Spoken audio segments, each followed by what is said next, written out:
Welcome to Chillin' 101. We hope this video helps. You must start in the overworld with a lit nether portal ready. Do that now.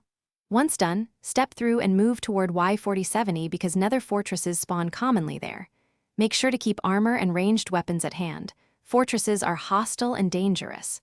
You want a pickaxe and blocks to bridge gaps quickly, plus a chest or inventory space for loot.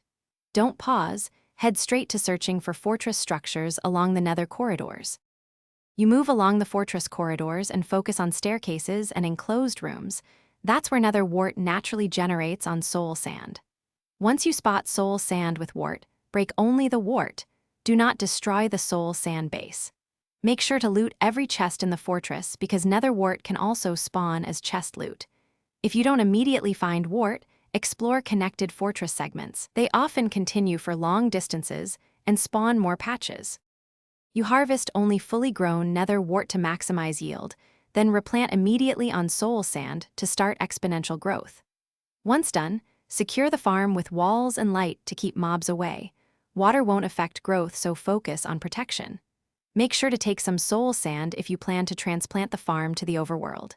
If you can't find wart, continue exploring additional fortress segments or inspect bastion chests. But fortress search is the primary guarantee. Thanks for watching. Consider subscribing if we helped you.